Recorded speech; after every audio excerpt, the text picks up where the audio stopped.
தொழில்நுட்ப கோளாறு காரணமாக சென்னை மாநகர போக்குவரத்து கழக பேருந்துகளில் மின்னணு பயணச்சீட்டு இயந்திரங்கள் செயல்படாது என போக்குவரத்து கழகம் தெரிவித்திருக்கிறது.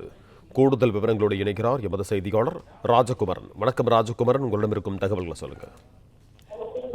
சென்னை மாநகர பேருந்துகளில் யூபிஐ உள்ளிட்ட பல்வேறு வழிமுறைகளில் இந்த டிஜிட்டல் முறையிலான பயணச்சீட்டுகள் விநியோகம் செய்யப்பட்டு வருகின்றன.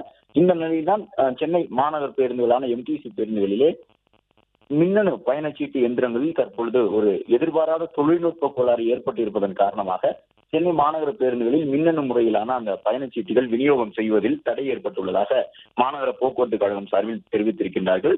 இதன் காரணமாக தொழில்நுட்ப கோளாறு சரி செய்யப்படும் வரை நடத்துனர்கள் மூலமாக எம்டிசி பேருந்துகளிலே மேனுவல் முறையிலான அந்த காகித அடிப்படையிலான பயணச்சீட்டுகள் மட்டுமே வழங்கப்படும் என்று சொல்லியிருக்கின்றார்கள். எனவே இப்பொழுது யூபிஐ, என்சிஎம்சி கார்டுகள், டெபிட் கார்டுகள், கிரெடிட் கார்டுகள் உள்ளிட்டவற்றின் மூலமாக பயணச்சீட்டு பெற முடியாது. அது மட்டுமல்லாமல் சென்னை ஒன் செயலியும் தற்காலிகமாக செயல்படாது என்பதை போக்குவரத்து கழகம் சார்பில் கூறியிருக்கின்றார்கள் சென்னை மாநகர பேருந்துகளில். எனவே சென்னை மாநகர பேருந்துகளில் பயணிக்கக்கூடியவர்கள் சென்னை ஒன் செயலி மூலமாகவோ யூபிஐ மூலமாகவோ பயணச்சீட்டுகளை பெற முடியாது என்பதால் பேருந்துகளில் செல்லக்கூடிய அந்த சென்னை மாநகர பேருந்துகளில் பயணிக்கக்கூடிய பயணிகள் உரிய சில்லறை காசுகளோடு அந்த காகித முறையிலான பயணச்சீட்டுகளை மட்டுமே பெற்றுக்கொள்ள முடியும் என்ற தகவலையும் தெரிவித்துள்ளனர். தொழில்நுட்ப கோளாறை சரி செய்வதற்கான பணிகள் நடைபெற்று வருவதாகவும் எம்டிசி சார்பில் சொல்லப்பட்டுள்ளது.